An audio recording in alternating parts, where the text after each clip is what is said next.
You mentioned Deshaun Watson. Unlike Joe Burrow, who's been playing through that calf injury, Deshaun Watson has a shoulder injury that he suffered nearly 3 weeks ago in a 27-3 romp over the Titans.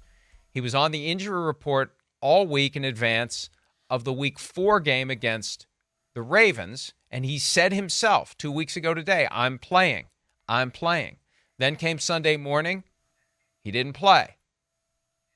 And the team called it officially a collective decision. Then Coach Kevin Stefanski starts talking about it. Sounds like it wasn't a collective decision. He was medically cleared. He decided he couldn't play at his level.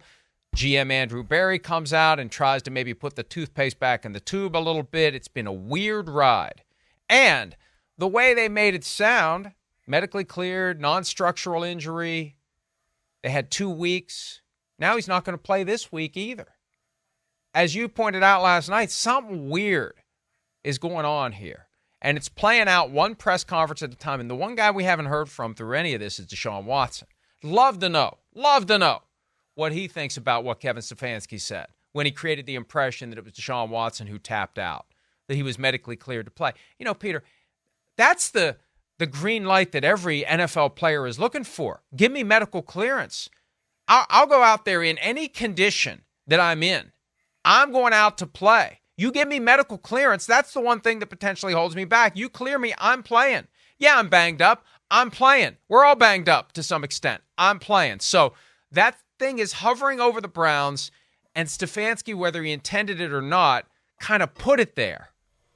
And I don't know what to make of any of it 2 weeks removed from the game where Watson says he's going to play and he ultimately doesn't. I don't know what to make of it either, other than this, Mike. I talked to somebody who has pretty good tentacles inside the Browns organization, who asked someone who would know, what's the real story with Deshaun Watson right now? And he said, oh, he's legit hurt. And so I think the weirdest thing that happened here is that the head coach of the team said, whatever it was, 12 days ago, that he was cleared, but he didn't think he could go. That, to me, has opened up this door. And I'm paraphrasing because I don't know what his exact words were, but I think I'm right in saying that. And so I think, Mike, what happens now is you have to ask this question. You know, is this a long-term injury? Is this going to be something that is going to keep Deshaun Watson from playing football for a long period of time? If that's the case, and look, I think P.J. Walker is far more capable right now, at this moment, in the middle of October, far more capable of playing a competitive game, particularly against a team with a significant pass rush, as San Francisco has. He's much more capable than Dorian Thompson-Robinson of playing a competitive game. I didn't say play a winning game. I said play a competitive game. So as I look at it right now, this is just my gut feeling. I think the Browns are doing the right thing and going with P.J. Walker.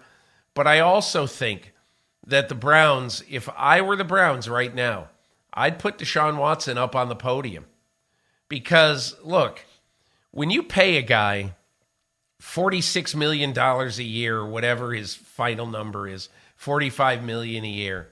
And there is this question that everybody who likes the Cleveland Browns, everybody, they want to know just what is going on. If it is indeed innocent and I have this pain in my shoulder that won't go away, if it's that, he should get up and say it. You know, this to me is something that Deshaun Watson, I believe, owes his community and owes the fans of the Browns. What exactly is going on here?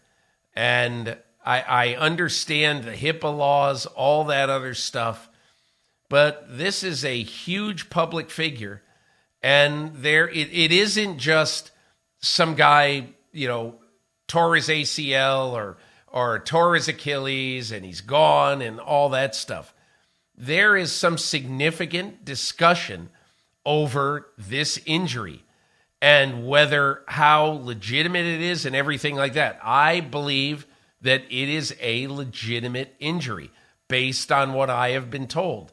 But I think that the question is out there. You ask the question, you raise the question, and I think a further explanation is warranted. I think he would be playing if he could. This is a guy who took a bus from Houston to Jacksonville when he had a bruised lung because he couldn't fly. And you can only imagine, we were talking about this yesterday, you're riding a bus, it's hitting every divot and imperfection in the road, and you're feeling it rattle your rib cage the whole way. That's not a comfortable way to travel by any means. He took that bus trip there and back after the game. He played with a torn ACL at Clemson. This is no issue of the guy not being willing to go out there and tough it out. He just can't. The problem is when the coach utters the magic words of medical clearance, that's when the existing confusion within the locker room about how this all played out. And Peter, I got the first call at 5:04 p.m. that Sunday of the Ravens game when he didn't play. There are guys on the team that are not thrilled with the idea that Deshaun said all week long, I'm playing, because even though Dorian Thompson-Robinson was prepared to play, he really wasn't prepared to play because Watson was telling everybody, I'm playing. So it was something that the guys were having a hard time reconciling.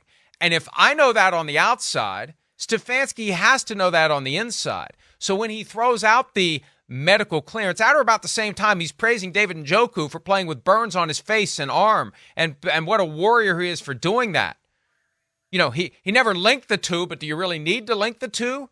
You're praising the guy who's playing with burns on his face, and the other guy, well, he was medically cleared, but he didn't think he could play.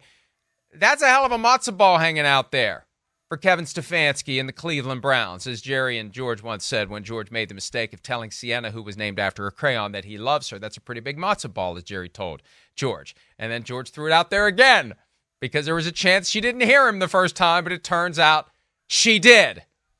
Spoiler alert, I heard you. 30 years later. Anyway, yeah, I heard you the first time. Anyway, that's what's strange about this, Peter. That's the whole, it's just weird. And the Browns are familiar with weird. Weird is kind of baked into the DNA of the franchise ever since it returned to the NFL in 1999.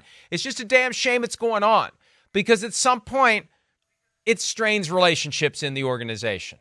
And you have to wonder what Deshaun Watson is thinking about what Stefanski said. Is Stefanski looking at Watson saying, man, we're paying you all this money, so what if you're 80%? I'd rather have 80% you than 100% Dorian Thompson-Robinson or P.J. Walker. You just wonder what's going on behind the curtain because there's enough that's playing out in front to make those of us with inquiring, curious minds say, I wonder what's going on behind the scenes on this one. Yeah, and so that's why I think he should talk. But so the other part of this is, about the game itself. What was interesting, I was in San Francisco and Santa Clara on Sunday night for the 49ers Dallas game. And after the game, obviously a San Francisco rout of the Cowboys. After the game, I expected the 49ers to be really high on themselves and all that. But I listened to Trent Williams, for the left tackle of the 49ers, for 3-4 minutes. And one of the first things he said was, listen, we're happy we won this game, but we got a guy this week that we got to figure out how to block in Cleveland, Myles Garrett, who is fantastic.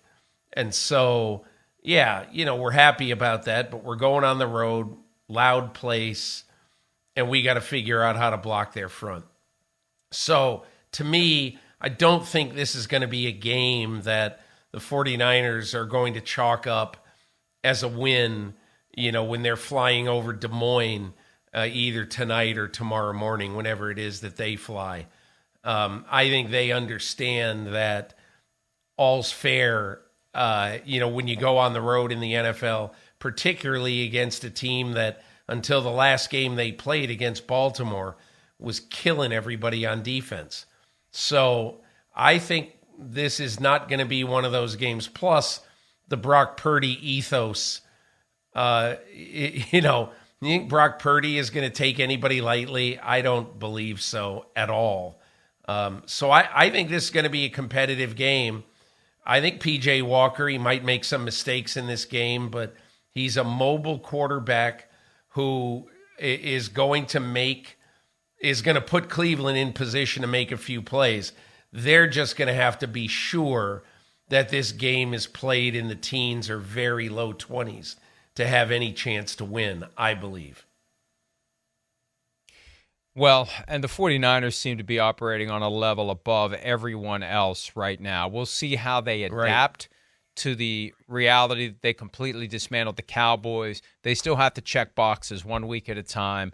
They're pushing toward the number 1 seed. They've got the Seahawks on their heels, which will give them the motivation. Peter, my own take on the 49ers is they're on a mission this year to dominate. They don't want to leave any doubt. They don't want to have any close games, especially in the postseason. They don't want to leave anything to chance, and they're good enough to do it. If they keep their key players healthy, they're good enough to dominate week in and week out against anyone they would face in the entire National Football League. Hi, it's Mike Florio. Thanks for watching PFT on YouTube. Hit subscribe for the latest news and analysis from Pro Football Talk.